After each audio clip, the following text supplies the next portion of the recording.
All right, guys, in this particular video, I just want to talk about a particular video that was posted on YouTube a couple days ago, and the video was done by John Makecki. And in the video, what he had done is he had purchased a used Shopsmith, and he was going through each of the different multi-purpose tools and using them and putting his what his thoughts or giving his opinion about each of the tools. And anyway, there was a few things in that video that I kind of have to disagree with him on. One of which is I thought that the table saw. One thing I noticed is that when he was setting up a table saw, I noticed that there was a few things that he did not do correctly, and I'll get to those in a minute.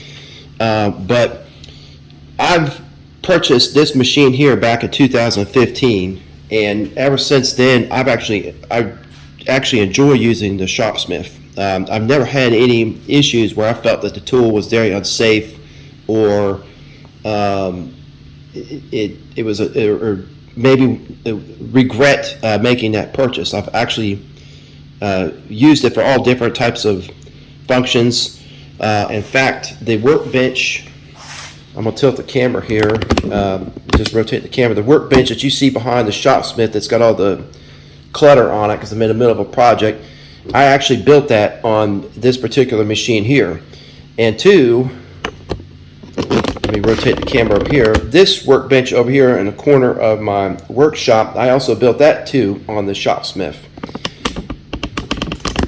And so the point here is that I found that the tool is a very good multi-purpose tool and is very handy for a lot of different functions and stuff like that. And with a little bit of creativity, I think anybody that purchases one of these is going to enjoy it.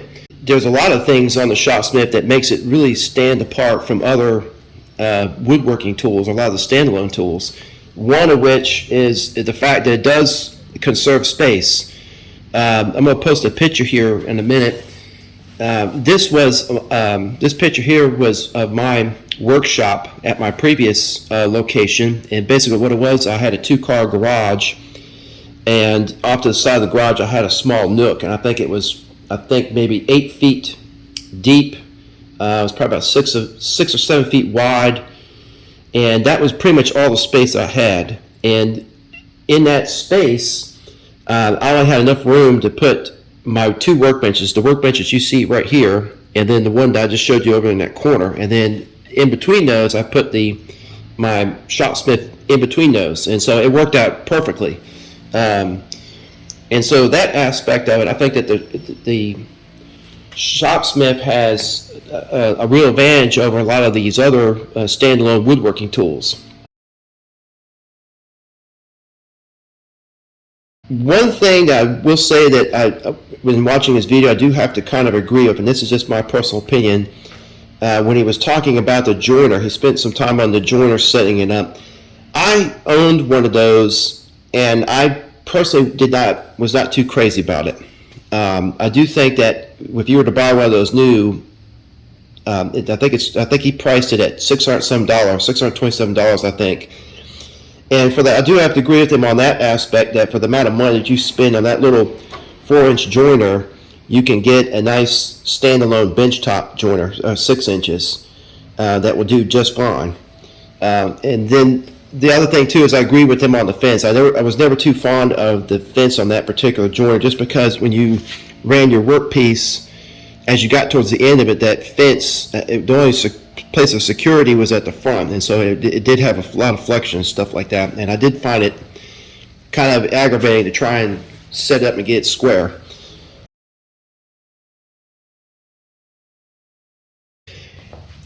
Okay, another thing that John mentioned in the video that he had some issues with was the miter gauge, and this was something that I kind of happened to disagree with him on that point of view. I personally think that the Shopsmith miter gauge is a fantastic miter gauge when you compare it to the miter gauge that you would get with a job site table saw or one of these contractor saws. I've looked at those, and they're basically, you really don't get much for your money. Some of those are very flimsy and they look like toys. The Shopsmith miter gauge, what sets it apart from the ones that you get on those type of saws, is that you have two unique features that really stand out.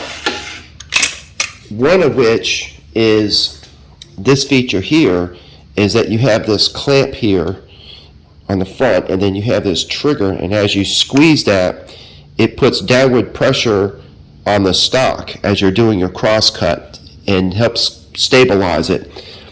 And then the other feature is this set screw, which I'll bring it in closer. This set screw here, that as you tighten it down, it causes these two bars to expand, and then what that does is it makes the miter gauge, as you're putting it in the miter slot, it actually makes it rigid, and you can use it as kind of like an auxiliary fence if you're doing any type of horizontal boring or you have to use the disc sander. I'll demonstrate it here real quickly. So as I slide the miter gauge in, I'm going to basically tighten this little set screw here with the Allen wrench. And see, as you can see, that kind of that makes it, it puts it into a fixed position. And then when I put my stock here, this is a scrap piece of wood. You now have a rigid fence that gives you support on this side of the workpiece, and then too, if you have your rip fence on the other end, if you're doing any type of boring, you actually have support there to keep it from moving. So I personally just think that, I happen to disagree with them on that. I just think that the Shopsmith miter gauge is actually a very good miter gauge.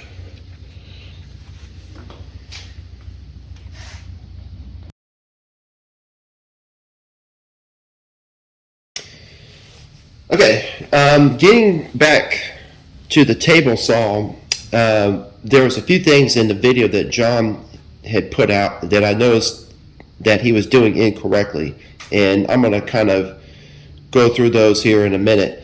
But the one thing that I like about the Shopsmith table saw, especially if you have the Power Pro, I think the Power Pro is actually a game changer in terms of doing woodworking. And I actually put a video out about a couple weeks ago that was kind of like my review of the Shopsmith Power Pro, and I was giving my personal thoughts as to whether or not it was worth the money or should you even upgrade.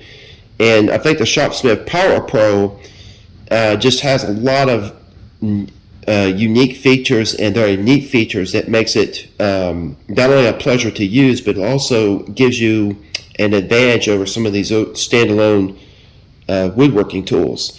One of those, which is what I talked about in the video, was on the table saw aspect. There's a feature, you have three features.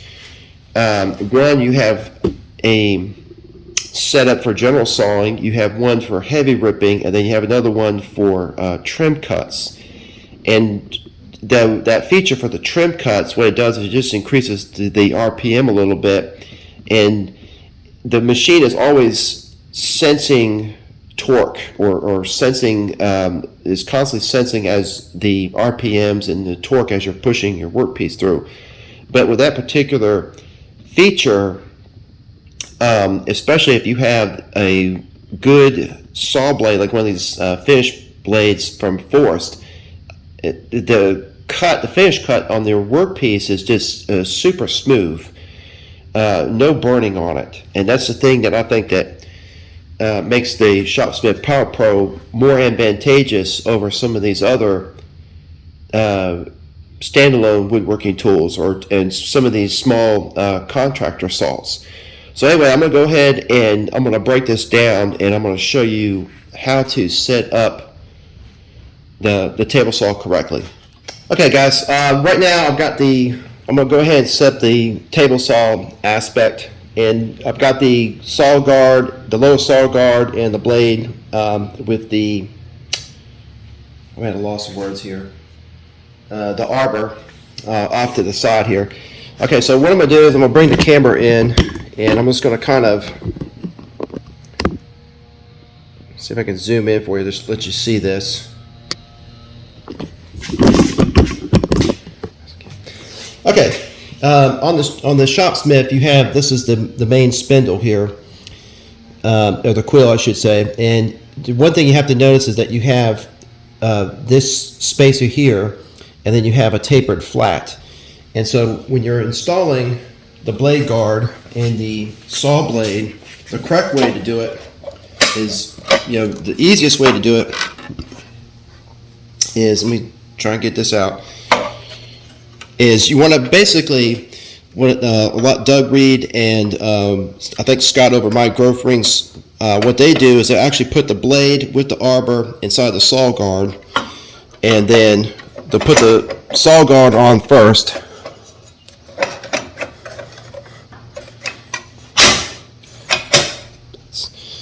Okay, now that we got that on, I'm just going to set this up. And what you do is you're going to basically tighten this set screw here with your Allen wrench. Just kind of give it a little wiggle. Now the critical thing here is that with this set screw or the taper flat is that you want to make sure that the head of this screw, down point 2 here, is in line with this one.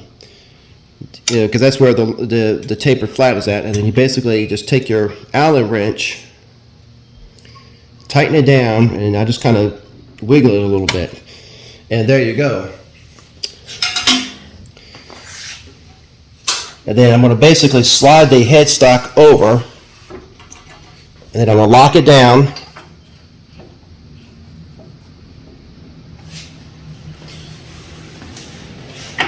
Move this out of the way a little bit here.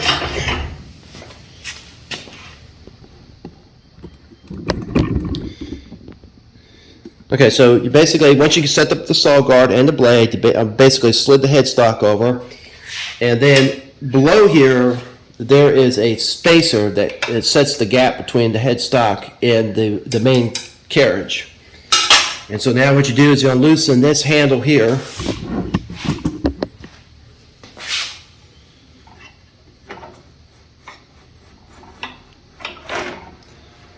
and then lock table down, the height of the table, and there you go. And then to install the blade guard, what I usually do is I just kind of grab the back of the blade guard like this with my index finger on it, on the back.